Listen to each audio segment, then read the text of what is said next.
Good morning, everybody. Thanks for joining us for this this webinar. It's a great a great event we've got for you over the next half an hour or so. We're super pleased to welcome Nigel Gan from UNITAR joining us from Japan, who is going to talk all about the Educate All initiative, which is something obviously we're very, very proud of. And we're going to run this as a very informal webinar. We won't be presenting any slides or anything like that. It's much more going to be a conversation with a lot of time for some questions and answers as well. So my name's Darren. I'm the CEO of EdApp. Normally this is run by people that are much more professional than me, but Nigel and I have decided that we can handle this ourselves, and yeah, bear with us. We do want this just to be an informal conversation. So hopefully you're going to find this very enlightening. We're going to find out from Nigel all about UNITAR, and yeah, we're going to learn about our Educate All initiative, and finally how you can also be involved. So we have a really full house, so I'll sort of get straight to it. I know some of you have been already online for a little while. Nigel, I'll just check that you can hear me okay? Loud and clear. Okay, brilliant. All right, perfect. Well, let's get started. Again, let's jump straight into what UNITAR is all about, how you came to be there, and some of the fantastic stories I'm sure that you can tell us, provide some insight into the type of organisation UNITAR is. That would be great to kick off with. All right. Well, thank you, Darren, and thank you, Molly and Luke, for joining us, helping run this session. And thank you, everyone who, good morning and good afternoon. Thank you for joining us, and I hope that you are well and safe in this difficult time. Darren and I are on the other side of the world, so you can see out Darren's window, it's very dark outside. So we'll try and not fall asleep on you. My name's Nigel, and what I'd like to start off with is to give you a little bit of background about, first of all, what is the United Nations? Because if you don't work in this sphere, it can seem very black box. What is UNITAR and what do we do? And then, that'll sort of provide, better understanding of why, Darren and I, EdApp and UNITAR, have partnered to bring out Educate All as this global learning initiative. So again, if you've got any questions throughout, please drop them in the Q&A area, and we'll work to address that. This is a very informal session. So, yeah, I work for the United Nations Institute for Training and Research, and we're one of more than 50 different agencies, departments, and funds within the UN system. And I'm sure you've heard of some of them: UNICEF, WHO, and within the international assistance sphere, there are two main elements. There's the humanitarian side, humanitarian assistance, and there's the development assistance. And it links to the old adage, you can give people fish and they can eat for a day, and you can teach them how to fish. And so that's the difference. Both of them are very important and play an important role. But at UNITAR, we work on the development side, the capacity building of people, just like L&D experts. And we're the dedicated adult training arm of the UN. And so we train people from all around the world, from diplomats and government officials, business people, entrepreneurs, academics, media, NGOs and civil society actors, students, and also just community members, normal people. And one of the key things that we do try and do is actually to bring together different sectors, so that often government and private sector or the civil society aren't talking to each other. And so, they're missing out a lot of insight about what the situation on the ground actually is. And at UNITAR, we do a lot of different training on all sorts of topics, on climate change, peace, diplomacy and negotiation, entrepreneurship, finance and trade, anti-corruption, leadership, project management, almost whatever is needed on the ground. I mean, whenever we do training, we do a needs assessment first and to target the training. And this all comes under the umbrella of the 2030 Agenda for Sustainable Development, or you may have heard it referred to as the Global Goals or the Sustainable Development Goals, the SDGs. And if you haven't heard of them, there's a course in Educate All, which you can take, short micro-learning course, which explains exactly what are the SDGs and how did they come about. So yeah, at UNITAR, we're 100% donor funded. And so that means we're project-based. And whether this is coming from official development assistance from governments like Japan or the US, providing assistance to developing countries, or it can even be businesses and organizations delivering on corporate social responsibility agendas and using us to reach out on a broader scale for social good. And as a training organization, we work to address gaps in knowledge, skills, and attitudes. But we particularly focus on leaving no one behind. So we tend to focus more on developing countries or vulnerable populations, such as women and children. And we work to empower people to be more effective at doing their jobs, to know their rights, to be able to take action, to be able to know what they can actually do to take action, and overall to support sustainable development at individual, community, organization, and even the national level. So it's very broad. And this job is very different from others that I've had. We don't have a group of employees that we're training from onboarding to retirement, cradle to grave. Profit is not our motivator in any way, shape, or form. I mean, it's cliche, but it's literally about making a team, a startup, a community, an organization, and cliche, ultimately the world a better place. And you're doing that by empowering people, one learner at a time. And so that's what we sort of do broadly at an organizational level. I joined UNITAR 5 years ago. I first started working for the government in Australia.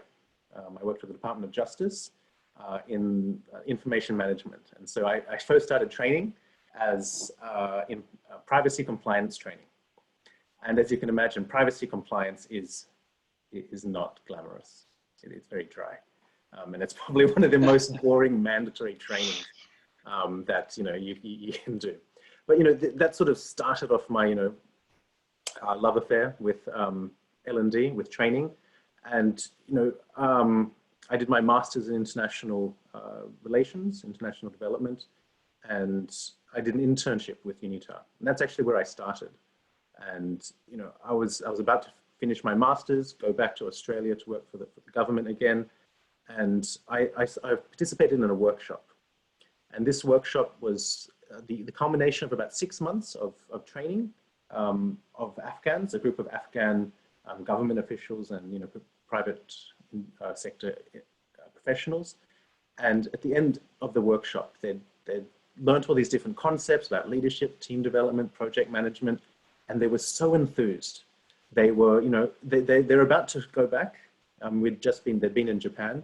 They're about to go back to Afghanistan, which is, as you know, it's been a very difficult situation for, the past 20 years and even longer, past 50 years. But they're about to go back, and they're going back to a situation where there's lots of insecurity, uncertainty, and they're so enthused that hey, we can take this knowledge that we've got and we can go make a difference in our country.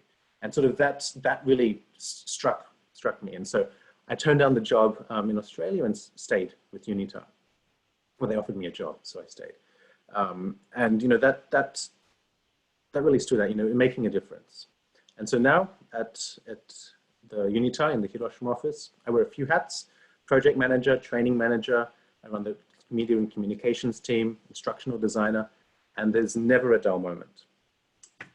Last year alone, I developed and facilitated training on women's empowerment for women leaders in Afghanistan, nuclear disarmament negotiation training for Central and Southeast Asian diplomats, social entrepreneurship training for Middle Eastern entrepreneurs and startups, project management training for South Sudanese government officials, leadership training for Dubai government officials, disaster risk reduction training for local government officials in Southeast Asia, and also a women's empowerment training relating to disaster risk reduction for women from government and civil society from 14 Pacific Island nations like Fiji and Tonga. And so there's a lot that we do, and that we reach and touched to a lot of people. And until now, until this year, our programs have taken a blended approach. So our cohorts tended to be relatively small, 20 to 40 people that we can manage the face-to-face training. And they run over several workshops with assignments, and we coach them through on-the-job training around whatever the particular topic it is. And there's a lot that happens in the workshop. One moment that really stood out for me last year was that we were running several workshops or programs on gender and women's leadership in countries like Afghanistan and Iraq. And we're particularly aiming, trying to target those from rural and provincial areas, because there's a lot of opportunities in the cities, in the capitals, Kabul, Baghdad, but out in the rural areas, not so much. There's so many challenges, and it just even the most basic, it costs more in terms of time and money to reach out and to support the people. And so, things that we're teaching them is, things about, what are their rights? What is gender equality? They didn't know. What sort of rights should they be fighting for, or working towards? And for those that did know, some of them work for, women NGOs and such. They didn't know what to do. How can you take action effectively? What support mechanisms are there? There are support mechanisms. There's a Ministry of Women's Affairs, but no one knows about it. Ironically, it's a very small ministry, but no one knows about it. There's support mechanisms, UN Women, lots of international NGOs, but people don't know about it. And people, the challenges they face, they don't know. People face similar challenges in different areas, but how can they learn? What are the lessons learned from the way people have approached such challenges? And one moment that stood out for me, and Darren's heard this story, is that one lady, she volunteers on the weekends with an NGO, a women's NGO that helps domestic violence victims, and she's based out in a province in Afghanistan, and she'd been helping one family, a woman and her children who had been victims of domestic violence, and that story didn't end well. It unfortunately. And in this workshop, she burst into tears and was telling us this story. And this was the first time that she'd been able to tell anyone in years about this story, because she couldn't talk to her husband about it. He wouldn't understand. Couldn't talk to their colleagues in the workplace about it, because they wouldn't understand. And the NGO was so small and didn't want to make a big fuss out of it because they would lose funding and all these other issues, that she had to bottle that up. And it was part about this workshop, part about, is about, connecting people, making a safe space. And that also, links to, the features that we've requested, that EdApp has recently released on, discussions and, assignments, being able to create a safe space for people to share their stories and, create connecting people. And that really stuck with me. And it's actually the basis of what is gender and gender in the SDGs lessons, which are the first ones UNITAR has launched in Educate All. Basic rights. People don't know what those rights are. For us, based in Australia or the US or UK, we take it. We know what gender equality is. We take that for granted. But in many cases, in many other countries, in developing countries in particular, it's so different a situation. And yeah, there's lots of different examples I can give. In fact, last week, we finished our very first training program, which we ran using EdApp, looking at entrepreneurship for women in Afghanistan and Iraq. And given this current situation, there was ideas coming out, like food delivery from home, because, restaurants are closed and everything, they want to do food delivery. But, the question came, how do you train people on health and safety, safe food handling?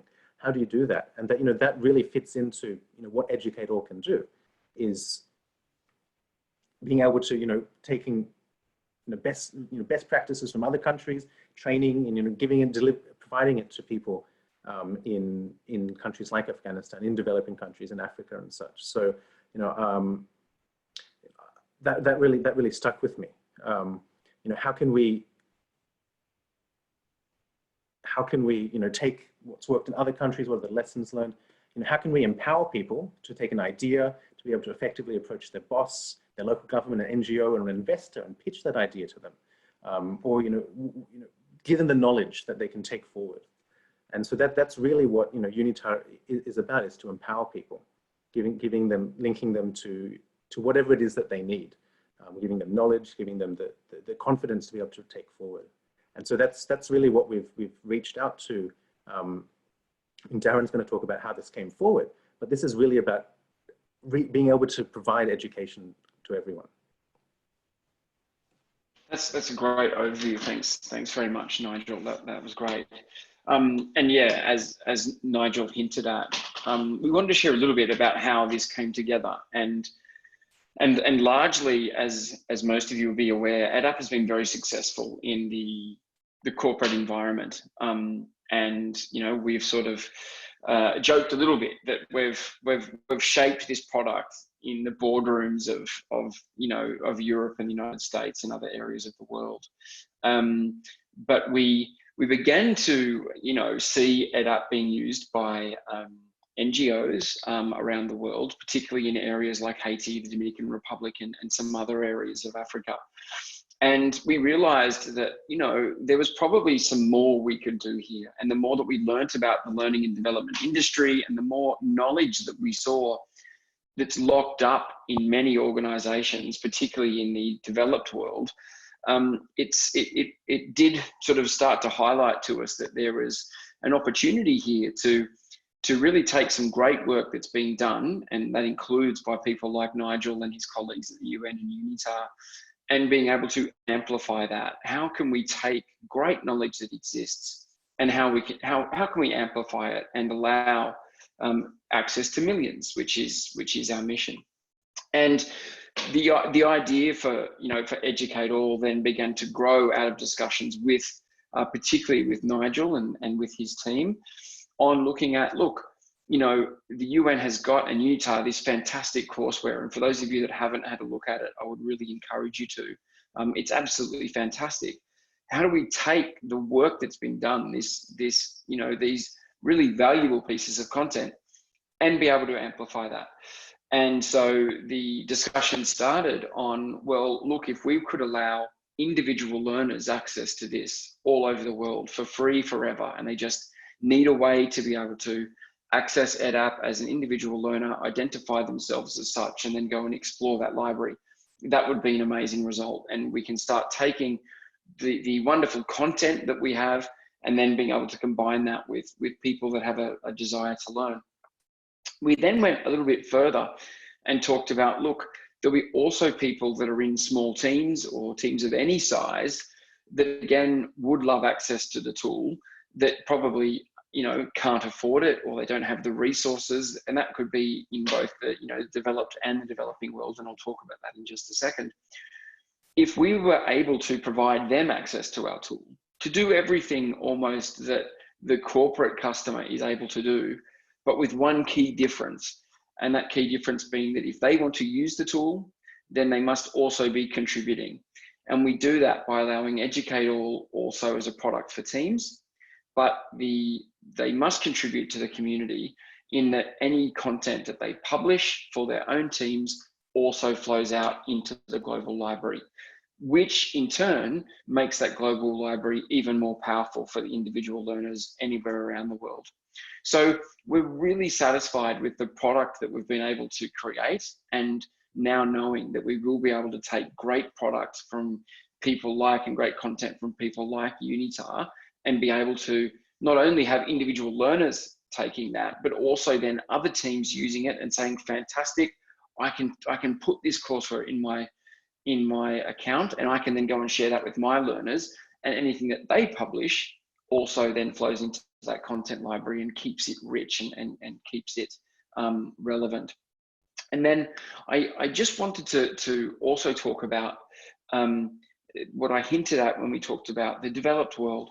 And Nigel mentioned, one of the sort of, I guess, mission statements is that, we don't want to leave anyone behind, or it's all about, helping those that have been left behind. And there is a lot of people in the United States at the moment with record unemployment, whether they're people looking to be reskilled, whether they're entrepreneurs, in Chicago or a startup in California. There are lots of entrepreneurs and small teams there that won't have access to corporate learning and development.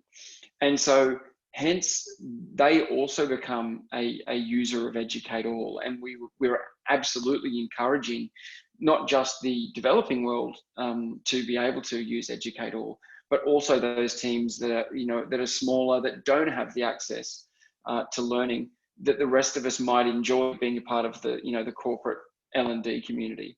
And so it's another really powerful audience that we'd like to talk to, with both, the UNITAR content and the rest of the content in the library. And for those of you attending this webinar that feel like you have material that you could offer, then, be thinking about that, the audiences that we've mentioned, those in the developing world, but also those in the developed world. And so that's really I guess the background to how this came about. We began working on this mission with UNITAR and Nigel's team. And as Nigel hinted at, we also were able to, looking through this new lens of almost social good and making sure that we had a feature set that was right. As Nigel mentioned, a new feature of ours, discussions and assignments, actually came out as a result of those conversations. So it's not only, it's not only going to do something fantastic for the world, but also the product that you're all using is also improving as a result. And one of the things that we will get, which I'm sure Nigel will agree, from, really exploding this user base, is we will also be able to get some really great feedback on, on how the product can be improved, which will help us all, and not just those learners, but also everyone that's currently using our product. So I guess the next, element to move on to is really, how you can all get involved. And I think I'll get Molly just to share a URL that contains, there it is there in the chat. You can copy and paste that. We will, of course, send out some documentation in just a little while as well.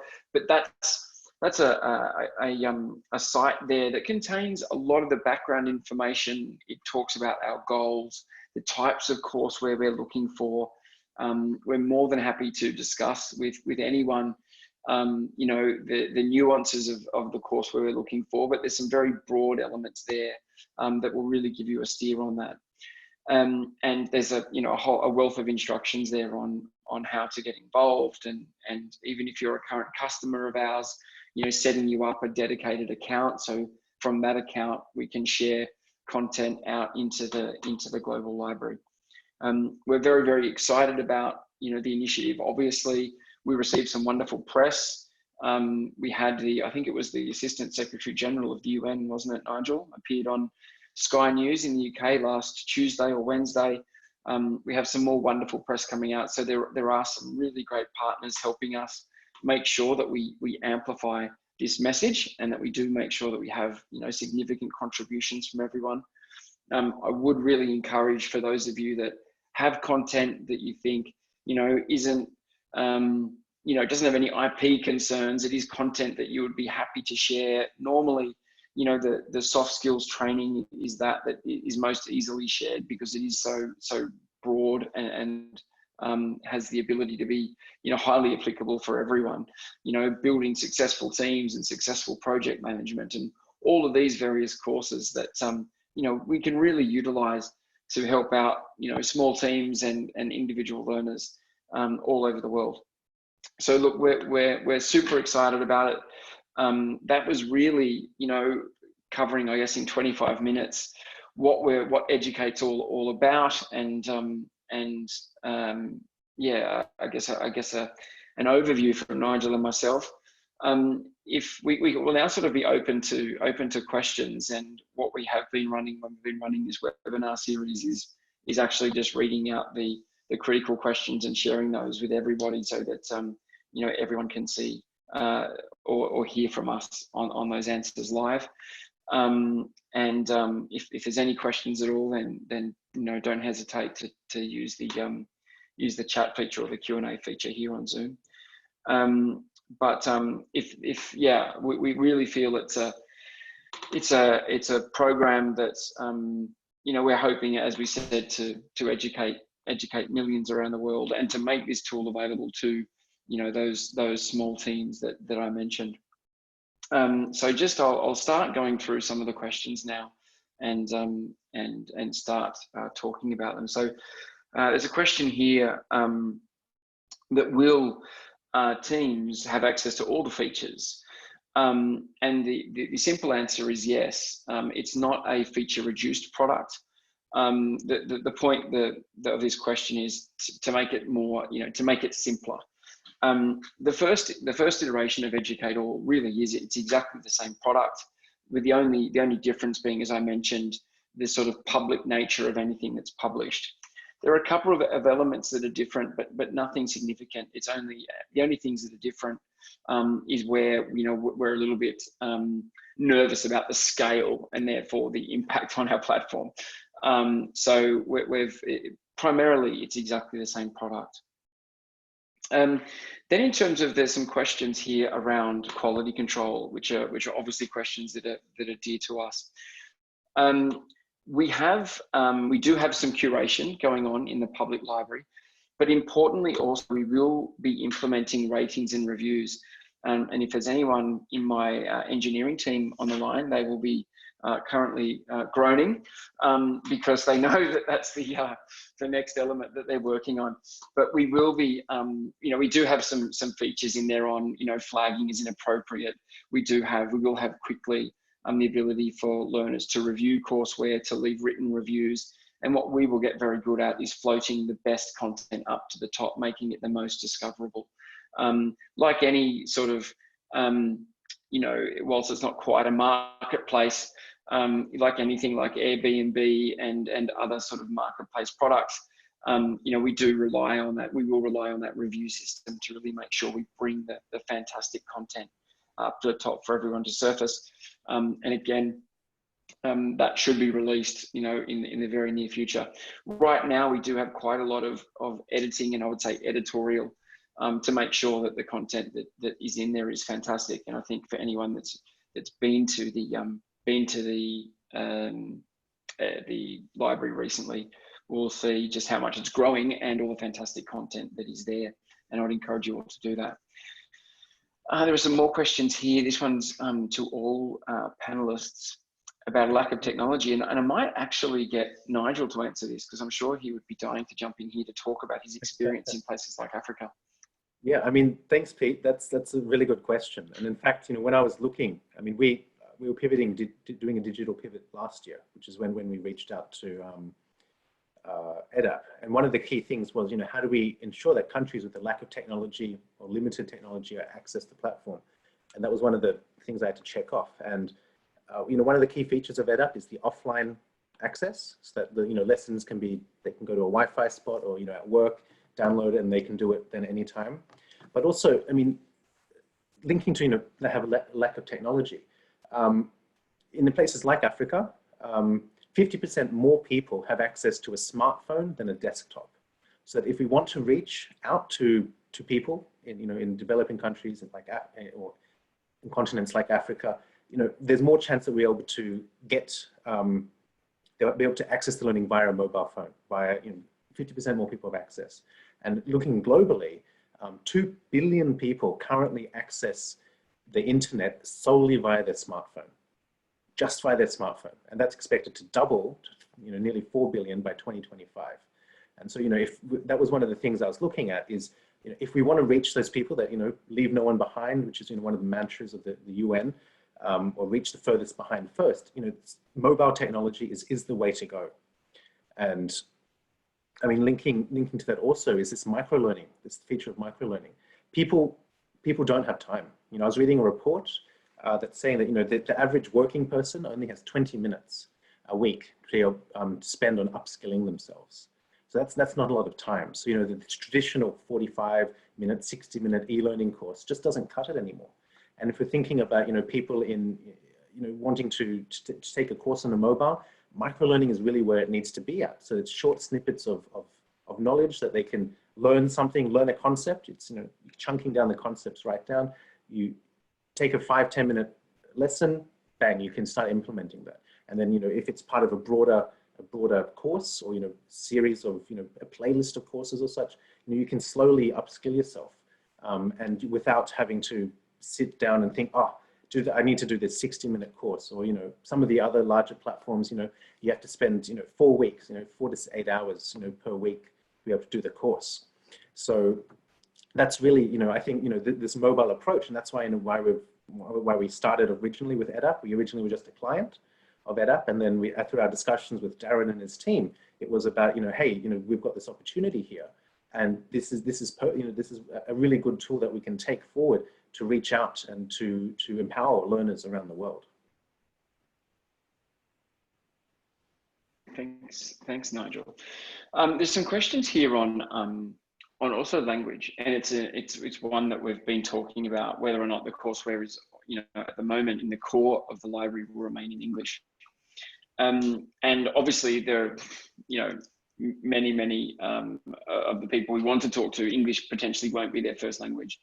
And that's why, again, we're lucky enough to have the feature that we launched last year with Google, with the, AI translation engine.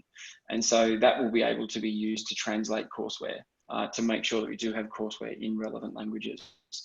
And particularly, it's, where the material is being, first of all, administered by a team administrator in another country, and then provided out to them with other courseware. We'll see a lot of translation done there. So that's really going to, be able to, again, help amplify those messages. There's also some questions here on training journalists, which is fantastic, and that would be, again, wonderful in some of the countries we've talked about. And there's a question about funding, and unfortunately, I'm not an expert on funding. I don't know if Nigel can provide any insight there on where you've seen grant funding being successful in the past on training in these types of areas. I mean, there's lots of different ways, to approach funding. I mean, there are a lot of foundations, particularly in the US, that provide funding to NGOs looking to, or organize people looking to implement projects. So you can submit proposals there. I mean, there's also potentially, ways you can approach, universities. I mean, for example, I mean, I was training, South Sudanese people in project management. One of them was a professor from the University of Juba, and he works in the journalism department. And that's a big thing from them, because they're the world's newest country. They're 8 years old, their country. A lot of issues, but journalism, free press is seen as a key pillar.